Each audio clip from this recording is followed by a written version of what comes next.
तो भाई लोग देखो, रिलीजन एक ऐसी चीज है जिसको लेकर हर बंदा बहुत ज्यादा सेंसिटिव होता है, क्योंकि इस अंधेर दुनिया में धर्म या मजहब ही एक ऐसी चीज है जो इंसान को एक उम्मीद देती है, भरोसा देती है कि सब कुछ ठीक हो जाएगा। और जब उस सेक्टर में छेड़खानी होती है तो ऑडियंस का एक बैकलैश आपको देखने को मिलता है। और ऐसा ही हमें कुछ देखने को मिला था आदि पुरुष के टीजर के टाइम पर। अब जब ये मूवी अनाउंस हुई थी तो सब बहुत ज्यादा एक्साइटेड थे, इंक्लूडिंग मी एज वेल, क्योंकि इस मूवी के साथ कई सारे टैलेंटेड लोगों के नाम जुड़े हुए थे। डायरेक्टर ओम राव, जिन्होंने अभी तानाजी जैसी एक मार्वलस हिट दी थी, तो दूसरी तरफ थे डार्लिंग प्रभास, जिन्होंने बाहुबली जैसी मॉन्स्टरस हिट दी थी इंडस्ट्री को। और जिस ग्रेस ऑरा के साथ प्रभास ने बाहुबली के कैरेक्टर को प्ले किया था, तो सबको यही लग रहा था कि he is the perfect candidate to play Ram जी's कैरेक्टर। लेकिन जब इस मूवी का टीजर लॉन्च हुआ तो सबको लगा कि जैसे उनके साथ कोई मजाक हुआ है, because to be honest the teaser was bad and there was a clear lack of vision in that teaser as well. और सबसे बड़ा क्रिटिसिज्म जो इस मूवी को फेस करना पड़ा था वो था इस मूवी का VFX। बहुत सारे लोगों ने तो यहाँ तक कह दिया था कि इस मूवी के VFX से अच्छे ग्राफिक्स तो PlayStation 2 की गेम्स के थे, and makers were well aware कि ऑडियंस उनके खिलाफ हो गई है, और इसके चलते हुए उन्होंने मूवी को पोस्टपोन किया। और उसका रीजन उन्होंने ये दिया कि वो लोग VFX पर काम करेंगे। And cutting short to today, क्योंकि आज आया है आदि पुरुष का ऑफिशियल ट्रेलर, तो आज की इस वीडियो में हम इसी ट्रेलर के बारे में बात करने वाले हैं कि क्या ओम रावत एंड टीम कुछ बेहतरी ला पाई है इस मूवी में, और यह इस बार भी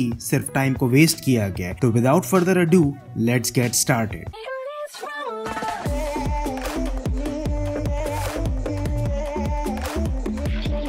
अब वीडियो शुरू करने से पहले मैं एक डिस्क्लेमर देना चाहूंगा कि I am Muslim and I am not that much aware of the Hindu religion. That's why I will just be reviewing the trailer on its technical basis and I do not intend to hurt anyone's religious sentiment. तो भाई लोग, आदि पुरुष के teaser के बाद जो backlash film के मेकर्स को मिला वो अनकॉल्ड नहीं था, cause we all know that आदि पुरुष is made on the Ramayana and what stance it hold in the Hindu religion। तो ये ऑलरेडी ही एक सेंसिटिव मैटर था, और टीजर के बाद से अब तक हमें सिर्फ कुछ कैरेक्टर पोस्टर्स और एक सॉन्ग ही मूवी का देखने को मिला था in the name of promotional material, जो कि अच्छे थे। बट अब जो ट्रेलर हमारे सामने आया है, अगर मैं सच बताऊं तो I got mixed feeling for this, cause what I think is that either it can go extremely well or it can be the biggest flop the Hindi film industry has ever witnessed। अब सबसे पहले तो हम उन चीजों के बारे में बात करते हैं कि जो मुझे अच्छी लगी हैं। तो सबसे पहली चीज जो मुझे बहुत अच्छी लगी वो था इस ट्रेलर का BGM। अब अजय अतुल का काम हम पास्ट में देख चुके हैं and they are known for their heart thumping and goosebump giving numbers, और ऐसा ही कुछ उन्होंने यहाँ पर भी किया है। BGM इस मूवी का बहुत स्ट्रॉन्ग लग रहा है, और तकरीबन पूरे ट्रेलर में वही सॉन्ग बज रहा होता है जो मेकर्स रिलीज भी कर चुके हैं, which elevates the trailer to some good level। और दूसरी चीज जो मुझे अच्छी लगी वो थे प्रभास, लेकिन वो भी कुछ फ्रेम्स में। Now I really don't know what is going on with Prabhas, लेकिन बाहुबली से लेकर अब तक उनका फिजिकल स्ट्रक्चर काफी चेंज हो गया, और वो चीज इस मूवी में काफी ज्यादा प्रोमिनेंटली नजर आती है। लेकिन अब जब तक हम पूरी मूवी नहीं देख लेते तब तक हमें ये नहीं पता चलेगा कि उनको किस तरह से प्रेजेंट किया गया है। लेकिन इस ट्रेलर में कुछ ऐसे पार्ट्स थे जहां पर फुल बाहुबली वाली वाइब आ रही थी, स्पेशली जब वो एक हाइप स्पीच दे रहे होते हैं अपनी पूरी आर्मी को, तो वो चंक भी मुझे काफी ज्यादा अच्छा लगा। But now we will address the elephant in the room